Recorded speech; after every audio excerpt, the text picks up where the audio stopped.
त्रैलोक्य पूजिते देवी श्रीपीठे सुर पूजिते शंख चक्र हस्ते महालक्ष्मी नमस्तुते। बंधुगण आमे आज महालक्ष्मी आराधना कले प्रार्थना कले कहीं जे आम पाखक लक्ष्मी आसुंती बहु रूप तेणु आमे जातकरू लक्ष्मी योग विषय पठन करते ना विभिन्न योग लक्ष्मी योग जहाँ जातक अच्छी से शोई थिले भी स्वप्न देखुले भी घर बाहर थिले भी समुद्र रे बुड़ी थिले भी पवन ने उड़ुले भी जंगल रे निखोज होइथिले भी ता पाखु लक्ष्मी आसंती एइठा ही भाग्य। एपर्यंत आमे जेते गुड़िए लक्ष्मी योग उपर आलोचना कले से सब सत्य अनुभूति सिद्ध। मु जेते गुड़ी जातक देखी और जेते लोक संपर्कित होती जो लोक माने एबे धनी अछंती धन पाउछंती अभाव जो मान पाखरु दूरे गलानी जो मान कांद कांद मुहरे हस पुष्प फुटिलाणी से जातक से योग सब अच्छी। तेणु हे बंधु तुम्हें तुमर भाग्य को निंदा करनी तुम जातक भी ये योग सब थी पारे जमती चंद्र वृषरे थे वृष लग्न ही सेमती चारोटी ग्रह चंद्र सहित बा केन्द्र रे बा गुरु सहित थिबे ताहले आपण धनी हेबे। चारोटी ग्रह बा तीनोटी ग्रह जातकर जे कौन जगह थिले भी आपण को पाखक प्रबल अर्थ आसीबो केबे ना जेबे से ग्रह मानकर दशा बा अंतरदशा आसीबो से पर्यंत अभाव थी जो मानक जातक ये चारोटी बा तीनोटी ग्रह बलिष्ठ बलयुक्त शुभ ग्रह सिद्ध शुभ ग्रह दृष्ट त्रिकोणस्थ बा केन्द्रस्थ से माने धनी घर जन्म होती विलास व्यसन में बढ़ती शेष पर्यंत टंका शेषे शोई रुहती। आज आम आउ किसी भाग्यवान जातक आलोचना करवा।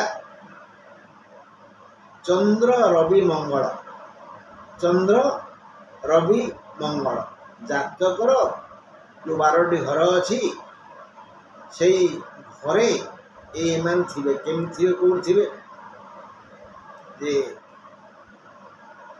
प्रथमे चंद्र को देख से जो अच्छा मनकर सी अच्छा कर्कट रे से गणी जाए कर्कट सिंह कन्या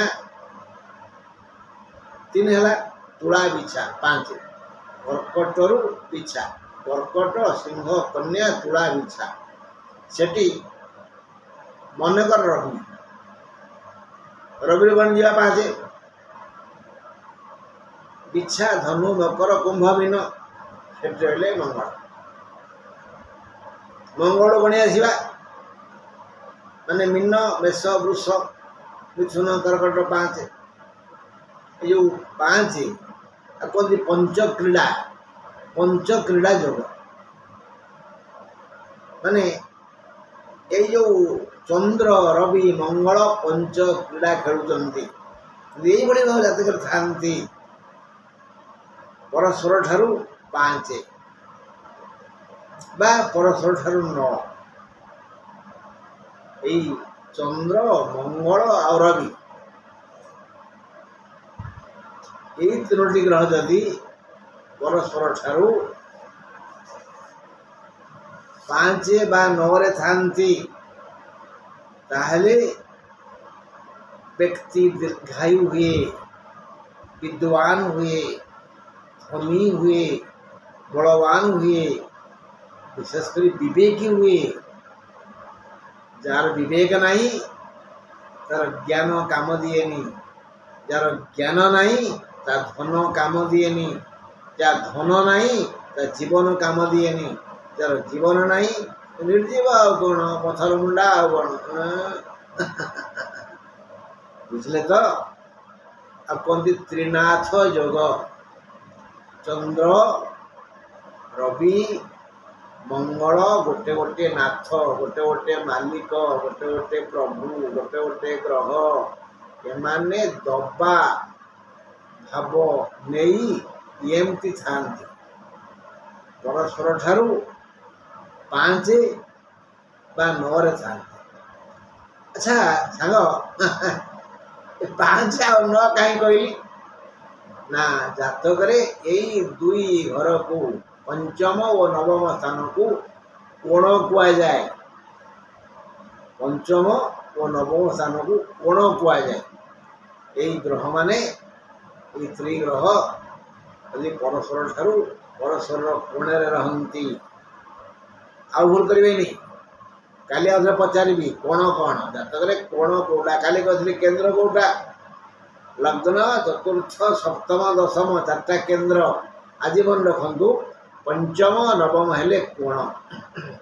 जदि चंद्र रवि और मंगल परस्पर कोण रहती तेरे आपको त्रिनाथ योग कहती बा पंच क्रीड़ा योग कहती बा नव रस योग कहती मान मोटामोटी भाव में यही योग जो मानव जातक थिबो सेमाने सर्वगुण संपन्न मोटामोटी दीर्घायु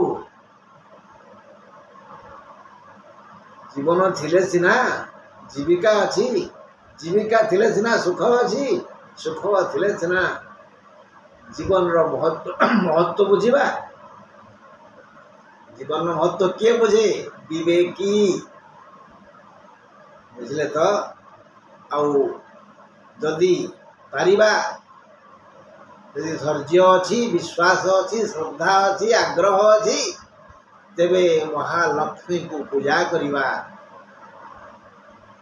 आचार्य लक्ष्मी तेणु पूजा कला बेले आम जो वस्त्र पिंधा ताहा जमी न गंधाए माने मैला न होता है परिष्कार परिच्छन्न धुआ